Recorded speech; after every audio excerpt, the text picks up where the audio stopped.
Hello everyone. तो यह है क्लास 6 की हमारा राजस्थान अध्ययन की बुक जो हम पढ़ रहे हैं पिछले कुछ दिनों से। और आज हम इसका पढ़ने जा रहे हैं लास्ट चैप्टर अध्याय नंबर 10 जिसका नाम है लोक संस्कृति एवं कला। ओके। काव्या दिल्ली में हुई गणतंत्र दिवस परेड में भाग लेकर आज विद्यालय आई थी। प्रार्थना सभा में काव्या का स्वागत करते हुए उसे अपने अनुभव साझा करने हेतु आमंत्रित किया गया था। काव्या ने बताया कि उसे वहां अन्य राज्यों के बच्चों के साथ रहने का अवसर मिला और उसने उनकी कला और संस्कृति, भाषा, खान पान, वेशभूषा के बारे में अनेक नई बातें जानी। साथ ही उसने अपनी राजस्थानी संस्कृति, कला, भाषा, खान पान, वेशभूषा आदि के संबंध में परेड के साथियों को जानकारी दी। प्रार्थना सभा के बाद कक्षा में पहुंचकर अध्यापिका ने कहा, आज हम भी राजस्थान की संस्कृति व कला के बारे में विस्तार से जानने का प्रयास करेंगे। राजस्थान में अनेक धर्म व संप्रदाय के लोग निवास करते हैं, जैसे कि हिंदू, मुस्लिम, जैन, बौद्ध, सिख, ईसाई आदि। दक्षिणी राजस्थान में एक बड़ी संख्या आदिवासियों की है, जिनमें भील, मीणा, सहरिया, गरसिया, डामोर आदि प्रमुख हैं। राज्य में भाषा, वेशभूषा, रहन सहन, खान पान आदि में विविधता दिखाई देती है। राजस्थान की मातृभाषा क्या है? राजस्थानी है। तो राजस्थान की मातृभाषा राजस्थानी है। राजस्थान के विभिन्न अंचलों में अनेक प्रकार की भाषाएं बोली जाती हैं, परंतु मुख्य रूप से राजस्थानी भाषा को दो रूपों में जाना जाता है। तो देखिए, एक होती है पूर्वी राजस्थानी भाषा और एक होती है पश्चिमी राजस्थानी भाषा। तो पूर्वी राजस्थानी भाषा की प्रतिनिधि 4 बोलियां हैं। तो पूर्वी राजस्थानी भाषा की कौन कौन सी बोलियां आ जाती है? ढूंढाड़ी जो कि जयपुर की होती है, हाड़ौती, मेवाती और अहीरवाटी। तो पूर्वी राजस्थान में ढूंढाड़ी, हाड़ौती, मेवाती और अहीरवाटी ये 4 जो हैं बोलियां हैं। पश्चिमी राजस्थानी की अगर हम बात करें तो वहाँ की प्रतिनिधि की 4 बोली मारवाड़ी, मेवाड़ी, वागड़ी और शेखावटी। हमारा राजस्थान सांस्कृतिक दृष्टि से विविधतापूर्ण है। यहाँ भाषा, वेशभूषा, खान पान, रीति रिवाज आदि में भी अंतर देखने को मिलता है।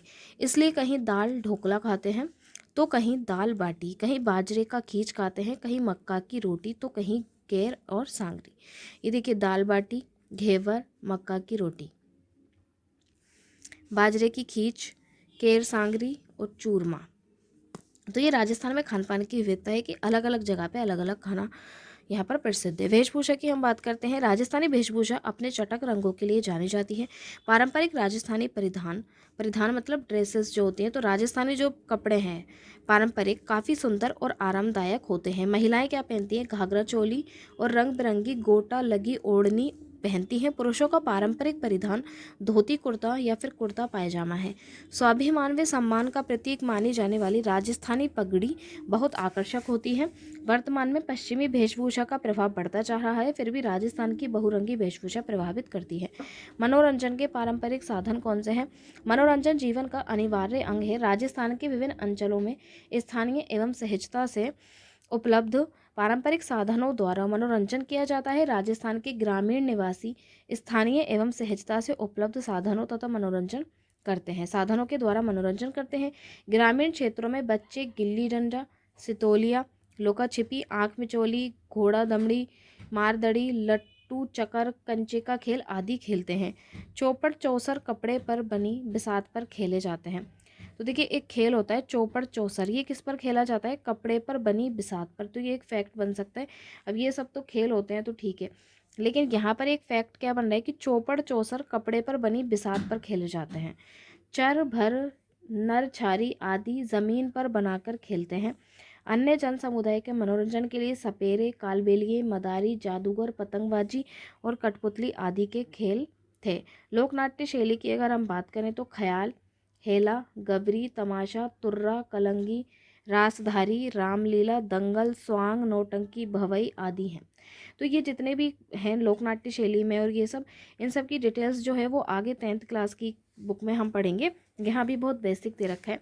इन पारंपरिक खेलों के साथ साथ आधुनिक खेल एवं मनोरंजन के साधन भी यहाँ की जीवन शैली में देखने को मिलते हैं। अब हम देखते हैं सांस्कृतिक विविधता।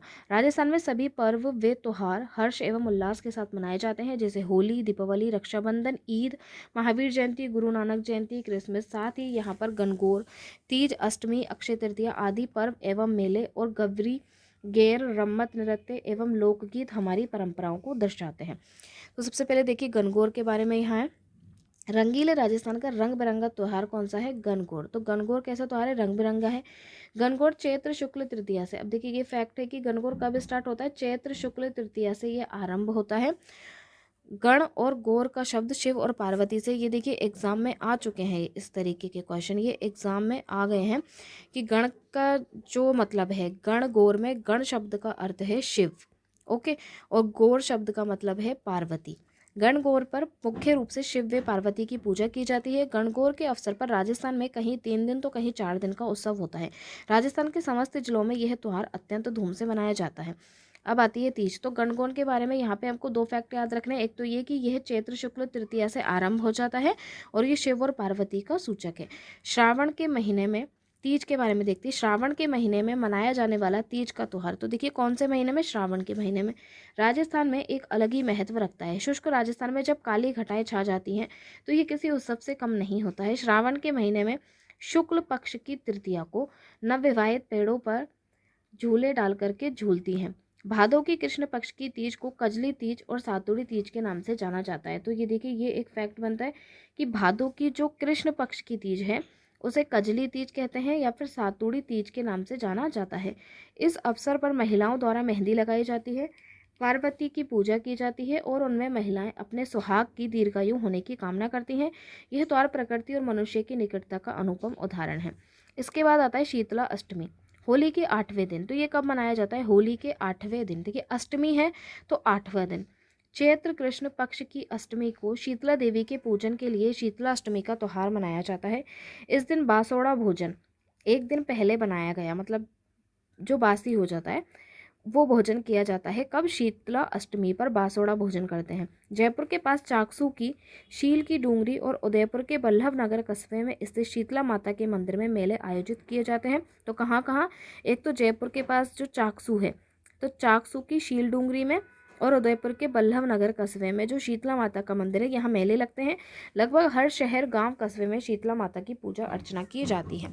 फिर आता है अक्षय तृतीय। इस दिन को आखा तीज भी कहते हैं।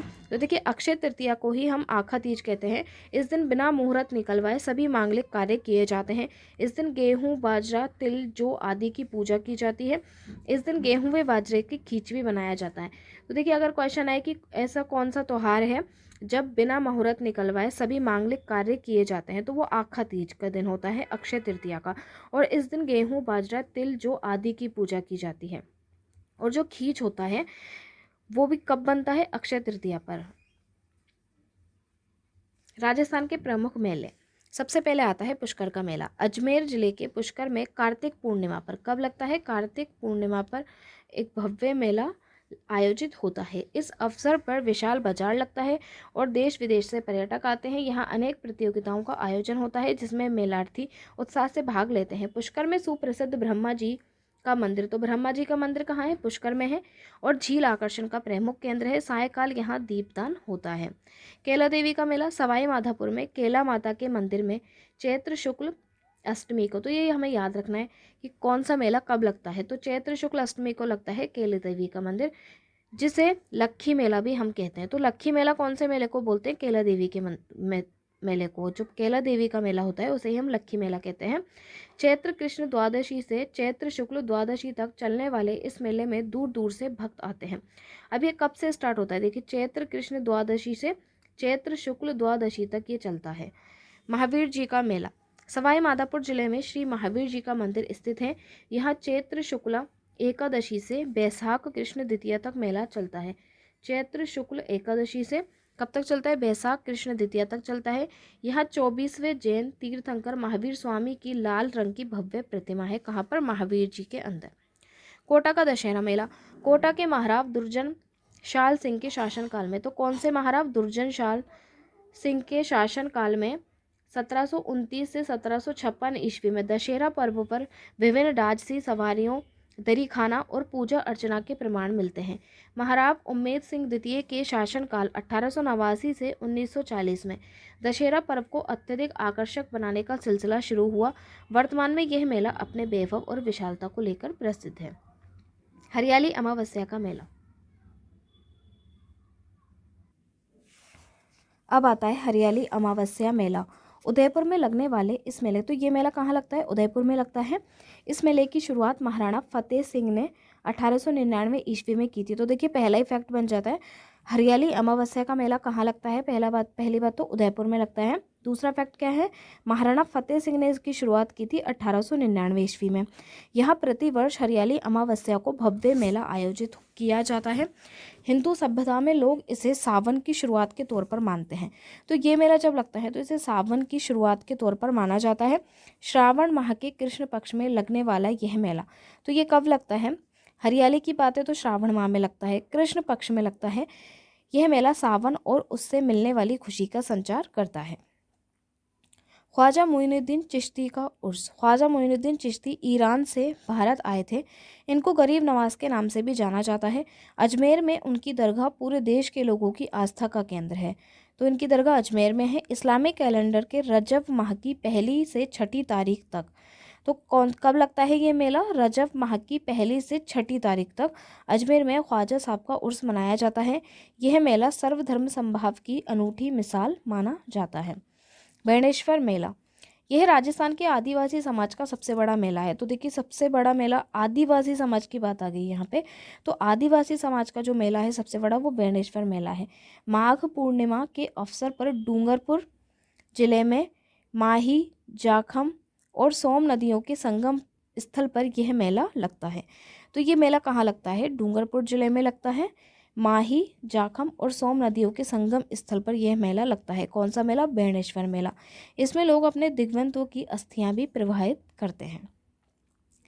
करणी माता का मेला, बीकानेर जिले में देशनोक के करणी माता मंदिर में, तो बीकानेर जिले में देशनोक है और यहाँ इस देशनोक में करणी माता का मंदिर है। इस मंदिर में यह मेला आयोजित किया जाता है। करणी माता बीकानेर शासकों की अधिष्ठात्री देवी है। तो करणी माता कौन है? बीकानेर के जो शासक हैं उनकी अधिष्ठात्री देवी है। इस मंदिर की विशेषता यह है कि यहाँ काले और सफ़ेद चूहे अत्यधिक संख्या में विचरण करते हैं। तो ये जो चूहों की अगर बात आएगी तो वो कहाँ पर? करणी माता मंदिर। खाटू श्याम जी का मेला, सीकर जिले के खाटू श्याम जी का मंदिर एक प्रसिद्ध स्थल है। यहाँ फाल्गुन के शुक्ल पक्ष की 10वीं से द्वादशी तक मेला आयोजित होता है। बाबा रामदेव का मेला, जैसलमेर जिले में पोकरण कस्बे के पास रुणीचा नामक स्थान पर भाद्रपद माह के शुक्ल पक्ष की 2वीं से एकादशी तक यह मेला आयोजित होता है। बाबा रामदेव राजस्थान के जाने माने लोक देवता हैं, जिनकी सभी वर्गों और धर्मों के लोगों की आस्था है। तो बाबा रामदेव जो हैं उनमें सभी धर्मों के लोगों की आस्था है और ये कौन है? लोक देवता हैं। और इनका जो मेला है ये कहाँ लगता है? जैसलमेर जिले के पोकरण कस्बे के पास रुणीचा जो गांव है वहाँ पर ये लगता है। भाद्रपद माह के शुक्ल पक्ष की 2वीं से एकादशी तक ये मेला लगता है। गलियाकोट का उर्स, डूंगरपुर जिले के सागवाड़ा तहसील के गलियाकोट कस्बे में, तो गलियाकोट क्या है? एक कस्बा है। कहाँ पर? डूंगरपुर में, सागवाड़ा तहसील में। फ़खरुद्दीन मौला की मज़ार है। कौन से मौला की? फ़खरुद्दीन मौला की मज़ार है, जिसे मज़ार फ़खरी के नाम से जाना जाता है। यह दाऊदी बोहरा समाज की आस्था का बहुत बड़ा केंद्र है। तो ये जो है ये कौन से समाज की आस्था का केंद्र है? तो दाऊदी बोहरा नाम से कोई समाज है, उस समाज का ये बहुत बड़ा आस्था का केंद्र है। यहाँ के उर्स में सभी वर्गों के लोगों की बड़ी संख्या में उत्साह से भाग लेते हैं। अन्य मेले, इन सभी मेलों के अतिरिक्त राजस्थान में अनेक मेले लगते हैं, जिनमें मुख्य रूप से सीकर जिले की जीण माता मेला, अलवर का भरथरी मेला, जयपुर का डिक्की कल्याण जी का मेला और पर्वतसर में तेजा जी का मेला, बाड़मेर का गोगा जी का मेला प्रसिद्ध है। तो ये जो है ना, ये क्वेश्चन यहाँ से बनते हैं क्योंकि मैच करने के लिए आ सकता है कि सीकर जिले में जीण माता, अलवर का भरथरी, जयपुर का डिग्गी कल्याण, पर्वतसर में तेजा जी, बाड़मेर में गोगा जी। राजस्थान में प्रत्येक नगर, कस्बे और गांवों में स्थानीय स्तरों पर भी मेलों का आयोजन होता है।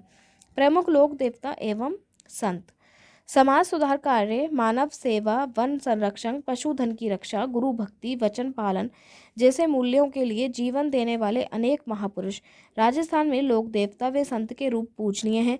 सामाजिक एवं धार्मिक कारणों से राजस्थान में लोक देवताओं का उदय हुआ। ये लोक देवता सांप्रदायिक समभाव के प्रणेता थे। सबसे पहला जो लोक देवता आते हैं वो आते हैं गोगा जी। देखिए, राजस्थान के 5 पीरों में प्रमुख कौन कौन है? तो ये क्वेश्चन आ चुका है एग्जाम में। तो 5 पीर में कौन कौन है? रामदेव जी हैं, पाबू जी हैं, मेहा जी हैं, हड़बू जी और गोगा जी। ये जो 5 लोक देवता हैं, इन पांचों लोक देवताओं को हम किस नाम से जाने जाते हैं? पंच पीरों के नाम से जाने जाते हैं। 5 देवता कौन कौन से? रामदेव जी, पाबूजी, मेहाजी, हड़बूजी और गोगाजी। ये है RPMHG, तो इसको अच्छे से याद कर लेना। गोगाजी चौहान शासक और गोरखनाथ से प्रभावित थे। भाद्रपद कृष्ण नवमी को गोगा नवमी के रूप में मनाया जाता है। इस दिन गोगा जी की पूजा अर्चना की जाती है। गोगा मेड़ी कहाँ पर है? हनुमानगढ़ में है। महीने भर तक चलने वाला मेला यहाँ पे लगता है। तेजाजी ने गौधन की रक्षा के लिए तेजाजी ने क्या किया था? गोधन की रक्षा के लिए अपने प्राणों की बाजी लगा दी थी। भाद्रपद शुक्ल दशमी को पर्वतसर में तेजाजी की स्मृति में विशाल पशु मेला आयोजित होता है। तेजाजी की गाथा और गीत बहुत प्रसिद्ध हैं। तो देखिए ये सब फैक्ट याद रखने कि तेजाजी कहाँ से थे, गौधन की रक्षा के लिए कौन से लोक देवता ने अपनी जान की बाजी लगा दी थी, तो तेजाजी ने लगा दी थी। फिर आते हैं पाबूजी। पाबूजी राठौड़ को ऊँटों का देवता, अच्छा अब ऊँटों को देवता किसके बोला जाता है? पाबूजी को। ठीक है। पाबू मंड उनका मुख्य स्थान है। फड़ चित्रण में पाबूजी का जीवन चित्रण किया गया है। तो एक फैक्ट तो ये बन के तैयार हो जाता है। एक है ऊँटों का देवता, किस नाम? ऊँटों के देवता के रूप में किसे पूजा जाता है? पाबूजी को। फड़ का चित्रण जो है उस पर कौन से लोक देवता का चित्रण किया गया है? तो पाबूजी का किया गया है। फिर आता है रामदेव जी। रामदेव जी लोक देवताओं में सबसे प्रमुख एवं अवतारी पुरुष थे। वे सांप्रदायिक सौहार्द के प्रेरक थे। मुस्लिम समाज भी उनको रामसा पीर के रूप में मानते हैं और रामदेवरा में भाद्रपद माह में विशाल मेला आयोजित होता है। इन सब के अतिरिक्त मल्लीनाथ, देवनारायण, हरभूजी आदि भी राजस्थान के प्रमुख लोक देवता माने जाते हैं।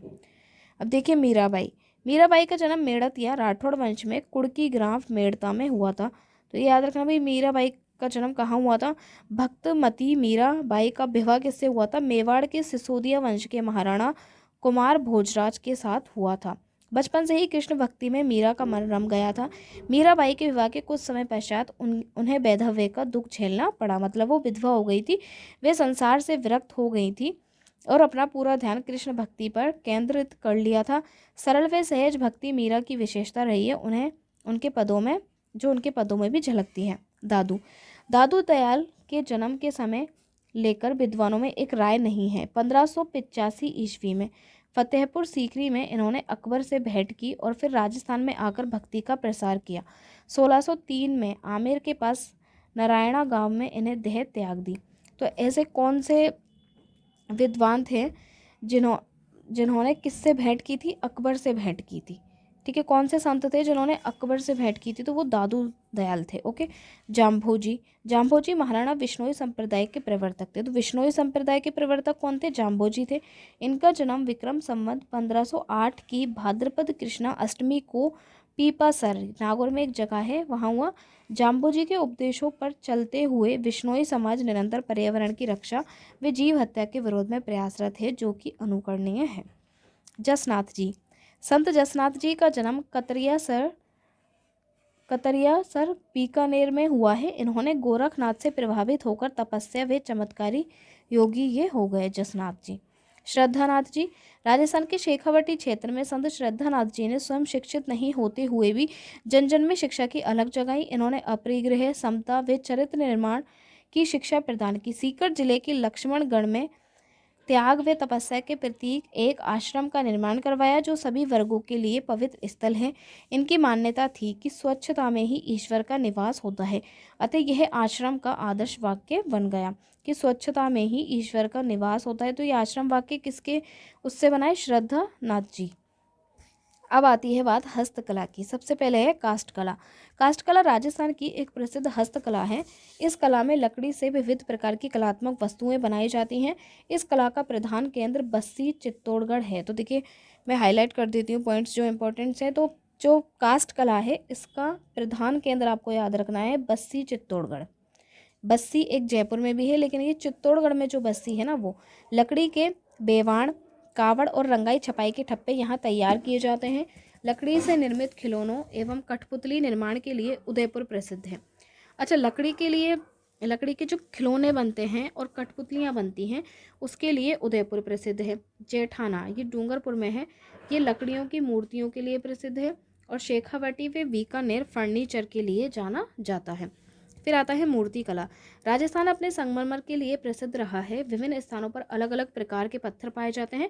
इसी कारण यहाँ पर मूर्तियों पर पत्थरों पर बारीक नक्काशी का काम किया जाता है। टेराकोटा, मिट्टी से मूर्तियाँ, विभिन्न सजावटी व उपयोगी वस्तुएं तैयार करके पकाना टेराकोटा के नाम से जाना जाता है। तो देखिए टेराकोटा क्या होता है कि मिट्टी से हम जो मूर्तियाँ बनाते हैं या फिर कुछ सजावटी वस्तुएं बनाते हैं।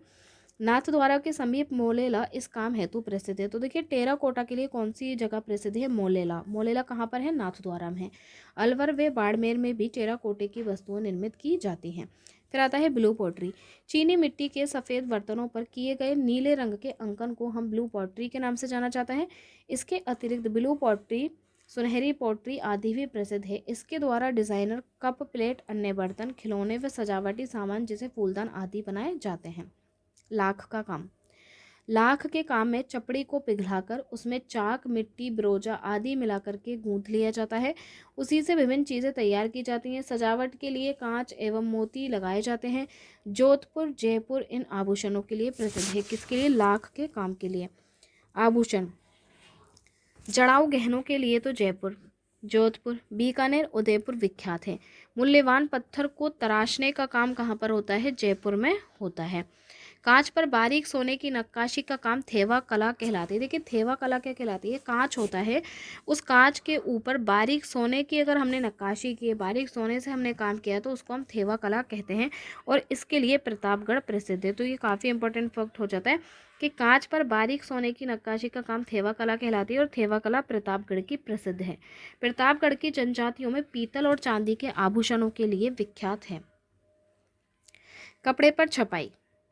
राजस्थान में किस्म किस्म की छपाई का काम होता है। बगरू, सांगानेर, आकोला, बाड़मेर, कालाडेरा, पाली और बस्ती इन कामों के लिए विशेष प्रसिद्ध है। गोबर, तिल्ली का तेल, बकरी की मेंगनी और सोडे का मिश्रण से एक घोल बनाया जाता है। इसमें कपड़े को पूरी रात भिगोने के बाद सुखाया जाता है। सूखने के बाद उसे फिर से हरड़ के घोल में डुबोया जाता है। फिर लकड़ी की छापों से उन पर छपाई की जाती है। छपाई के लिए पहले सीमित और प्राकृतिक रंगों का उपयोग किया जाता है, अब सिंथेटिक रंगों का उपयोग भी करने लगे हैं। कशीदाकारी एवं गोटाकारी।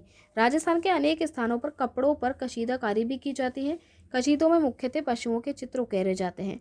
कई जगहों पर कपड़ों को तरह तरह से काट करके कपड़ों पर सिल दिया जाता है, जिसे पैचवर्क कहा जाता है। गोटे, किनारी और आरी तारी का काम भी राजस्थान की विशेषता है। इस प्रकार हमने जाना कि देश की राष्ट्रीय संस्कृति का अंग होते हुए भी राजस्थान की संस्कृति की कुछ अपनी विशेषताएं हैं। यहाँ के पारंपरिक पर्व, त्योहार, मेले, रीति रिवाज आदि आकर्षक एवं मनमोहक है, इसलिए राजस्थान को रंगीला राजस्थान भी कहा जाता है। क्योंकि क्षेत्र होता है अंचल, लोक देवता मतलब क्षेत्र विशेष में पूजे जाने वाले देवता। नक्काशी क्या होती है? पत्थर, धातु, लकड़ी आदि पर खोदकर किए जाने वाला कलात्मक कार्य। चूहों के कारण किस मंदिर को जाना जाता है? तो ये करणी माता का मंदिर है। ऊँटों के देवता के रूप में हम किसको जानते हैं? पाबू जी को जानते हैं। ओके। चीनी मिट्टी के सफ़ेद बर्तनों पर नीले रंग के अंकन से ब्लू पॉटरी का निर्माण होता है। तो यहाँ पर आ जाएगा नीले रंग के अंकन से। तेजाजी ने किसके प्राणों के लिए अपने प्राणों की बाजी लगा दी थी? तो गौधन के प्राणों के लिए। गणगौर के अवसर पर किसकी पूजा की जाती है? शिव व पार्वती की पूजा की जाती है। पश्चिमी राजस्थान की कितनी बोलियां हैं? हमको नाम लिखने हैं।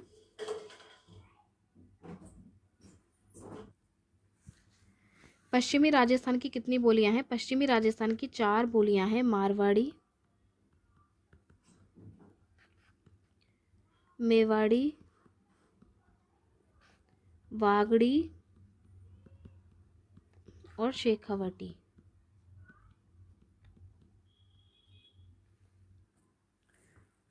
फिर नेक्स्ट क्वेश्चन है, रामदेव जी को सांप्रदायिक सौहार्द के प्रेरक के रूप में क्यों जाना जाता है? क्योंकि ये हिंदू और मुस्लिम सभी के लिए प्रेरक थे। हिंदू इनको रामदेव पीरसा के नाम से जानते थे। और राजस्थान में मनाए जाने वाले विशिष्ट त्योहारों की जानकारी तो हमने जो यहाँ पे त्योहार पढ़े यहाँ से हम इनके बारे में लिख सकते हैं कि राजस्थान में कौन कौन से त्योहार, मेले ये सब मनाए जाते हैं।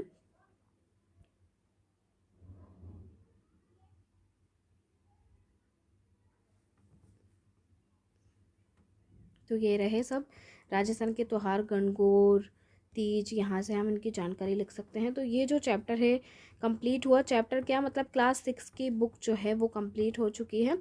अब हम नेक्स्ट क्लास में जितने भी क्वेश्चन बनेंगे एग्ज़ाम के पॉइंट ऑफ व्यू से, जितने भी MCQs बनते हैं वो सब हम एक ही वीडियो में कवर करेंगे। तो वो क्लास जो है वो इम्पोर्टेंट होगी, वो आप लोग ज़रूर से अटेंड कीजिए।